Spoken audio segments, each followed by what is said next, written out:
نیا سال کا جشن کس تیزی کے ساتھ آپ نے اور ہم سب نے منایا، اور 2025 کی جو پہلی رات آئی یعنی 31 دسمبر کے ختم ہونے کے بعد کئی ایسی خبریں سامنے آئیں کہ دل دہل گیا، شاید آپ کے پاس نہ پہنچی ہوں۔ اس بار کی خبر یہ بتا رہی ہے، میں نہیں کہہ رہا، کبھی آپ اخبار بھی پڑھیے گا تب پتہ چلے گا آپ کو، لکھنؤ کے ایک نہیں دو نہیں کئی ہوٹلوں سے یہ خبر آئی، تقریباً 7,000 سے بھی زیادہ لڑکیاں اس دن اس کی عزت نوچی گئی، اس کی قیمت لگائی گئی، اس کی بولی لگائی گئی۔ اور ابھی کلکتہ سے میں آ رہا تھا راجہ بازار سے جمعے کی نماز سے فراغت کے بعد، تو ایک صاحب کہہ رہے تھے کہ کلکتہ میں 7,000 نہیں بلکہ کلکتہ میں لاکھ کا سنکھیا لے لیجیے آپ، ہوٹلوں کی زینت بنتی ہیں لڑکیاں۔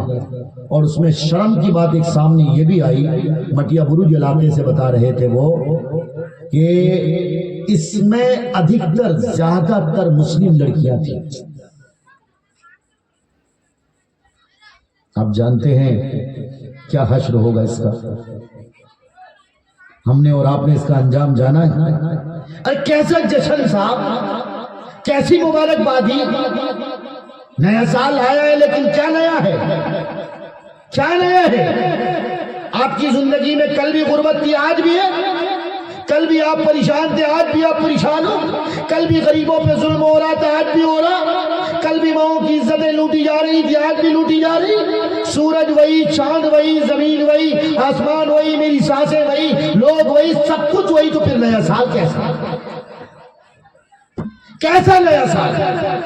میں مبارکباد دیتا لیکن کب؟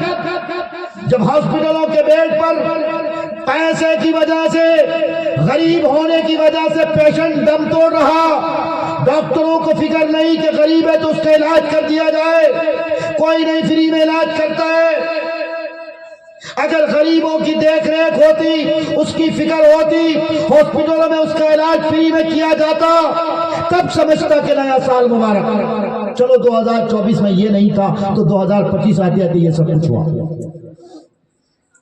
اگر دیکھتا کہ جھگی جھوپڑیوں میں رہنے والے ان نہتے، ان کمزور، ان مظلوم، ان غریب مسلمانوں نہیں بلکہ جو بھی ہیں، چاہے ہندو ہو، مسلمان ہو، سکھ ہو، عیسائی ہو، جینی ہو، پارسی ہو، جس دھرم کے بھی ماننے والے ہو، سب کا خیال رکھا جاتا، پڑوسی کا خیال رکھا جاتا، ماں بہنوں کی عزت کی فکر کی جاتی، تب سمجھتا کہ 2025 کا سال میرے لیے پیغام لے کے آیا، میرے لیے سوغات لے کے آیا، لہٰذا آپ سب کو 2025 کی مبارکباد۔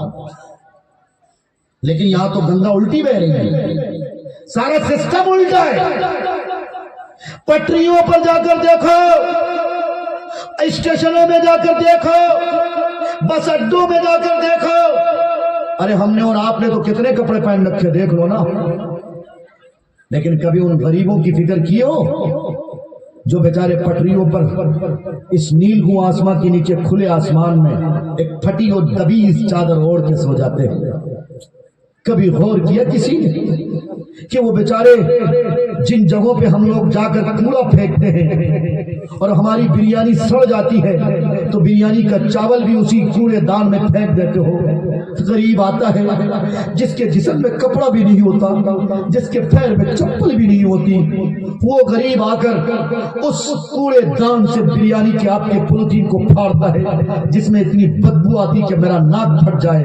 لیکن وہ غریب اتنا بھوکا ہوتا ہے، اتنا بھوکا ہوتا ہے کہ وہ غریب اس بریانی کو کھانے پہ مجبور ہو جاتا ہے۔ پھر کیوں تم دارو چکنا سے، پھر کیوں تم روسٹیڈ اور کباب سے تم نیا سال مناتے ہو؟ وہ نئے سال منانے والوں سنو، غربت ختم نہیں ہوئی، غریبوں کی زندگیاں نہیں بدلی، نیا سال مت مناؤ۔ غریبوں کی فکر کرنا آپ سب کی، ہم سب کی ذمہ داری نہیں تھی؟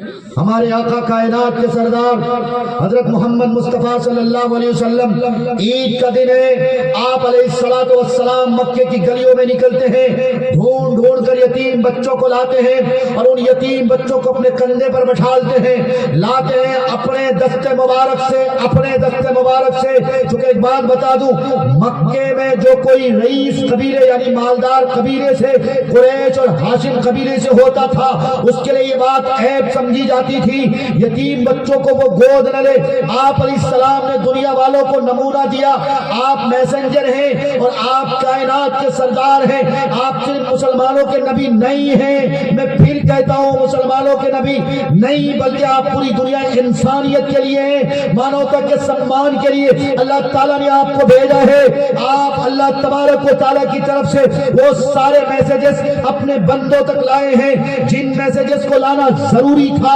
انسانیت کی خدمت ضروری تھی, انسانیت کی خدمت کی جائے گی یہ دیکھ کے نہیں کہ یہ ہندو ہے یہ مسلم ہے, نہیں نہیں, آپ بھید بھاؤ نہیں کر سکتے, آپ تفرقہ بازی نہیں کر سکتے.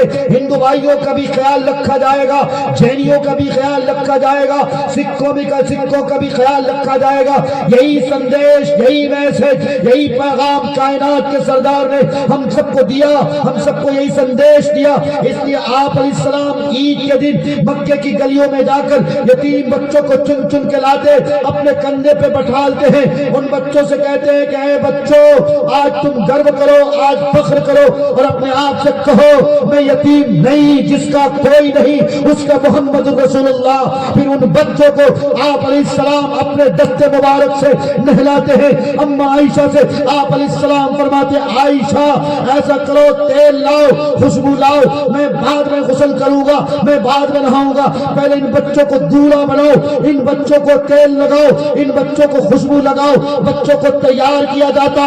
آج آپ کے کندھوں میں نہ حسن ہے نہ حسین ہے, حضرات حسنین کریمین نہیں ہے, بلکہ آج آپ کے کندھوں میں مکے کے وہ لاوارث, مکے کے وہ یتیم بچے ہیں جن یتیم بچوں کو مکے کے لوگ دھتکارتے تھے, مکے کے لوگ اپنے قریب پھٹکنے نہیں دیتے تھے. قربان جاؤ محمد رسول اللہ کی شریعت پر. اور میں کہتا ہوں ان بزدلوں سے اور ان ظالموں سے اور ان جابروں سے, جن ظالموں نے اور جن جابروں نے محمد رسول اللہ صلی اللہ علیہ وسلم کی جیوری پر انگلی اٹھائی ہے, جن ظالموں نے اور جن جابروں نے اور جن کم بختوں نے محمد رسول اللہ صلی اللہ علیہ وسلم کو بہت گندے اور بڑے بھدے اور بہت گندے الفاظ سے نوازا.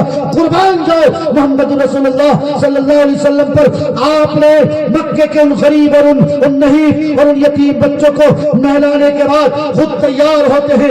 ان بچوں کو آپ اپنے کندھے پہ لیتے, دونوں کندھے پہ لینے کے بعد ان بچوں سے کہتے کہ بیٹو تم سنو, مکے کے قریش دیکھ رہے ہیں, مکے کے سردار دیکھ رہے ہیں, سارے لوگوں کو دیکھنے دو, میں محمد رسول اللہ تیرا باپ نہیں ہے, اس سے کوئی مطلب نہیں. سمجھو کہ میں تیرا باپ ہوں, سمجھو کہ میں اس دھرتی میں اگر کوئی نگہبان ہے تو میں ہوں. آج تم مجھے ابا کہو, مانگو, مجھ سے کیا مانگتے ہو. محمد رسول اللہ صلی اللہ علیہ وسلم ان بچوں کو اپنے کندھوں پر بٹھال کر اور اپنے زلف مبارک کو ان بچوں سے کہتے ہیں اے بچوں اپنے ہاتھ سے, اپنے ننھے منھے ہاتھوں سے میرے زلف کو پکڑو اور پکڑتے ہوئے چلو. جب عیدگاہ تک پہنچتے ہیں ان بچوں کو اپنے کندھے پر بٹھال کر سرداران مکہ سے خطاب کرتے ہیں, تقریر کرتے ہیں. سب کی آنکھیں پھٹی کی پھٹی رہ جاتی, سب کی نظر پھٹی کی پھٹی رہ جاتی. آج کائنات کا سردار حضرات حسنین کریمین کو اپنی گود میں نہ لے کر, آج کائنات کا سردار جن نواسوں سے اتنی محبت فرماتے تھے, اپنے ان نواسوں کو اپنے کندھوں پر نہ لے کر مکہ کے غریب بچوں کو, مکہ کے یتیم بچوں کو, جس کو ہر کوئی دھتکار رہا تھا, جس کو ہر کوئی اپنے کوئی قریب نہیں آنے دیتا تھا, ان بچوں کو اپنے گود میں لیا ہے. اس کا مطلب یہ کہ جو کوئی یتیم سے محبت کرتا تو سمجھو کہ وہ نبی سے محبت کرتا, جو کوئی غریب کا خیال رکھتا ہے سمجھو کہ وہ محمد رسول اللہ صلی اللہ علیہ وسلم کی سچی پکی محبت میں گرفتار ہے. اس لیے میں کہتا ہوں اے کھڑگپور کے لوگوں اور اے مسلم قوم کے غیور نوجوانوں, ڈھونڈو جہاں جہاں غریب ملے اس کی مدد کرو. اگر کسی غریب بیٹی کی شادی نہیں ہو رہی, ایسی یونٹی بناؤ, ایسی سوسائٹی بناؤ, مت اپنے پیسے کو پانی کی طرح بہاؤ اور قوالی کر کر کسی ہیرو اور کسی ہیروئن پر مت بہاؤ. اگر پیسہ بہاؤ گے تو خدا کی قسم اس زمین پر اللہ کا عذاب آئے گا, تجھ سے تیری جوانی کا حساب لیا جائے گا. اس کا میں کہتا ہوں اپنے پیسوں کو غریبوں پر دان کرو, غریبوں کی بیٹیوں کی زندگیاں ان کی محفوظ کرو، یتیم بچوں کو پڑھنے اور ان کی تربیت کے لیے کوئی اسکول بناؤ، کوئی کالج بناؤ، کوئی مدرسہ بناؤ، کوئی مکتب بناؤ۔ انشاءاللہ سماج بدلے گا، سوسائٹی بدلے گی، حالات بدلیں گے، اچھے دن آئیں گے۔ تو وعدہ کرتے ہو، کرو گے نا انشاءاللہ؟ کرتے ہو وعدہ نا انشاءاللہ؟ نہیں اس کان سے سن کر اس کان سے نکال لیں گے، نہیں نکالیں گے نا انشاءاللہ؟ ہم لوگوں کا نام سنی مسلمان سن سن کے سن ہو گئے، ہاں سن سن کے سن ہو گئے ہیں۔ اس لیے آپ سن سن کے سن نہ ہو جائیں۔ سن کی کوئی حقیقت ہے، کوئی ویلیو ہے؟ جب سب سن کے ساتھ کچھ لگتا نہیں تب تک اس کی کوئی ویلیو نہیں ہوتی ہے۔ اس لیے آپ سن نہ ہو جائیں، بلکہ آپ کے ساتھ کوئی اکثر جڑ جائے، وہ لائق بن جائیں۔ آپ ایک ذمہ دار ویکتی ہو، ذمہ داری کا ثبوت دیجئے۔ باپ ہو، باپ کی ذمہ داری اولاد کی صحیح تربیت کرو۔ ماں ہو، ماں کی ذمہ داری ہے، ماں کی ذمہ داری کہ بچوں کی گود کو بہتر بناؤ، اپنے بچوں کو اپنے جسم کا دودھ پلاؤ، بچوں کو سوتے وقت اس کی اچھی تربیت کرو، کلمہ پڑھاؤ۔ تتلاتی زبان سے سب سے پہلے اگر کسی کا نام زبان پر آئے تو اللہ کا نام آئے۔ جب بچے کی زبان پر، تتلاتی زبان پر اللہ کا نام آتا ہے، اس کی ماں کی مغفرت ہوتی ہے، اس کے باپ کی مغفرت ہوتی ہے۔ اس لیے مغفرت کے سامان اکٹھا کرو، توشے آخرت بناؤ۔ وعدہ کرتے ہو انشاءاللہ؟ اللہ تبارک و تعالیٰ سے دعا ہے کہ اللہ تعالیٰ ہمیں کہنے سے زیادہ، آپ سب کو سننے سے زیادہ، ہم سب کو اس پر عمل کرنے کی توفیق عطا فرماوے۔ ایک گزارش کے ساتھ میں رخصت ہوتا ہوں، آئندہ سال آپ جب بھی پروگرام کریں گے تو یہ میری طرف سے گزارش ہے کہ موسم کا خیال رکھتے ہوئے کریں گے۔ دوسری بات یہ کہ باہر سے جب آپ مہمان کو بلائیں تو اس کو صحیح وقت دیں تاکہ آپ کے سامنے کچھ قیمتی باتیں رکھی جائیں۔ میں یہ نہیں کہتا کہ علاقے